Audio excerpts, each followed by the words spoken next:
সংসারের প্রয়োজনীয় খরচগুলো মিটিয়ে আমরা কিছু কিছু করে এভাবে টাকা জমিয়ে মাটির ব্যাংকে রাখতে পারি। আর ওর বাবা কালকে আমাকে 1000 টাকার 3টা নোট এনে দিয়েছে, যেই নোটগুলো এবার নতুন বের হয়েছে। আমি তো দেখে মহা খুশি, তাই আমি মাটির ব্যাংকে রেখে দিলাম, কারণ এটা আমাদের প্রয়োজনের চেয়ে অতিরিক্ত ছিল। তাই এই টাকাটা যে কোনো সময় আমাদের প্রয়োজন হতে পারে, তাই আমি মাটির ব্যাংকে রেখে দিলাম।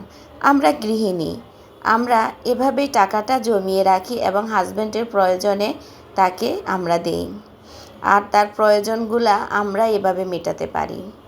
বিপদে আপদে এভাবে আমরা টাকাটা ওকে দিতে পারি। তাই বলবো সকল ওয়াইফকে এভাবে টাকাগুলো জমিয়ে রাখেন, যেন হাজব্যান্ডের বিপদে আপদে আপনারা তাকে দিতে পারেন। এখানে আমি চলে আসলাম সকালের নাস্তা রেডি করতে। আমি কিন্তু আগের দিন রুটিগুলো হাফ সেকা দিয়ে রাখি, আর পরের দিন সকালে এভাবে রুটিগুলো সেঁকে নেই। দেখেন রুটিগুলো কত সুন্দর ফুলকো ফুলকোভাবে ফুলে উঠেছে। আর এভাবে আমি রুটিগুলো সংরক্ষণ করি, সকালে যেন আমার তাড়াহুড়া না হয়। সকালে আমি আমার ছেলেদেরকে, হাজব্যান্ডকে এভাবে আমি নাস্তাটা রেডি করে দেই। আর এই রুটিগুলো এত সুন্দর হয়, একদম ফুলকো ফুলকো হয়।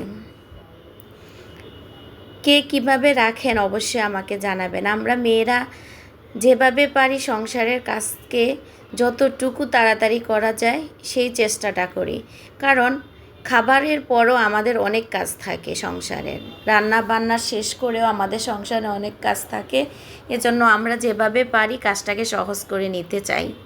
তারপর আমি এখন বাচ্চাদের জন্য ডিম ভেজে নিচ্ছি। আমি এখন 2টা ডিম ফোস করে নিব, আর আমি তো আম রুটি খাবো।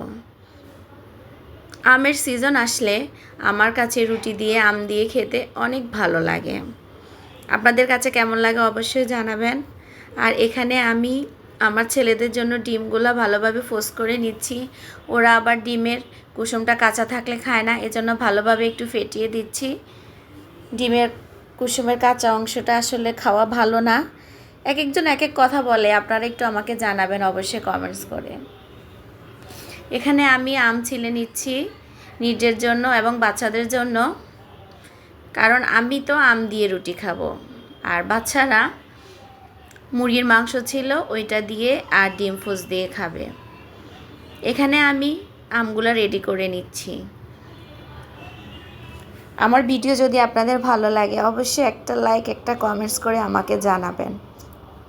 এখানে আমি সকালের নাস্তা একটু জুস রাখলাম, কারণ এটা হচ্ছে একটা হেলদি জুস।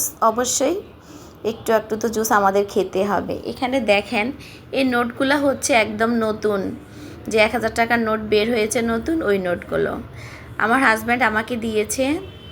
তাই আমি এগুলা এখন মাটির ব্যাংকে রেখে দেব, কারণ আমরা গৃহিণী, আমরা একটা টাকা অপচয় করতে পারি না। তাই এই টাকাটা জমিয়ে রাখবো, যে কোনো সময় হয়তো প্রয়োজন হতে পারে। তাই আমি এই টাকাটা রেখে দিচ্ছি। যদি হাতে থাকে হয়তো কোনো না কোনো কারণে খরচ করব, আর ব্যাংকে থাকলে তো আর বের করতেও পারবো না, খরচ করতেও পারবো না। আমি কিন্তু সব সময় আমার বাসায় 3-4টা করে ব্যাংক থাকে, কারণ যখন যেটাতে ভালো লাগে আমি ওইটাতেই রাখি। টাকা জমানো হচ্ছে আমার একটা নেশা। এখানে আমি মাছ ভুনা করে নিচ্ছি। আজকে আমি কাতল মাছ ভুনা করব। কাতল মাছটা একদম ফ্রেশ ছিল, আর ভুনা করার পরে খেতে কিন্তু অসাধারণ হয়েছে।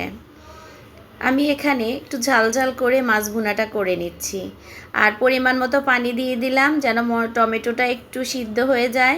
এখনকার টমেটোগুলো তাড়াতাড়ি সিদ্ধ হতে চায় না, তাই আমি একটু আগে ঝোলের পানি দিয়ে দিয়েছি। এখন এখানে কাতল মাছগুলো দিয়ে দিচ্ছি। মাছ ভুনাতে একটু প্রথমে পানির পরিমাণটা বেশি দিবেন, যেন মশলা ঝাল সব কিছু মাছের মধ্যে যায়। এখন আমি ধনেপাতা দিয়ে দিচ্ছি। আমার মাছ ভুনাটা হয়ে গেছে। মাছ ভুনাটা একদম অসাধারণ হয়েছে।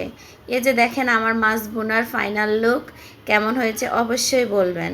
তারপর চলে আসলাম সন্ধ্যায়। বাচ্চাদের আবদার ছিল নান রুটি খাবে, মুরগির গ্রিল খাবে, তাই নিয়ে আসলো ওর বাবা।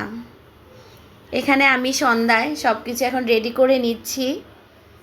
এই ঠান্ডার সময় যখন বৃষ্টি পড়ে তখন একটা ঠান্ডা ঠান্ডা ওয়েদার থাকে, তখন কিন্তু এরকম গরম গরম নান রুটি আর পোড়া মুরগি খেতে কিন্তু অনেক ভালো লাগে। সাথে একটু কোমল পানীয় ছিল, বাচ্চাদের খেতে ভালো লাগে তাই নিয়ে আসলাম। আমি কিন্তু অত বেশি খাই না এগুলো, আমার কাছে ভালো লাগে না, তবে বাইরে কোথাও ঘুরতে গেলে গরমের মধ্যে আমার কাছে খেতে ভালো লাগে। আমার ভালোবাসার মানুষগুলোর জন্য অন্তরের অন্তরস্থল থেকে অনেক অনেক দোয়া এবং ভালোবাসা রইল। সবাই ভালো থাকবেন, আমার জন্য দোয়া করবেন। আল্লাহ হাফেজ, আসসালামু আলাইকুম।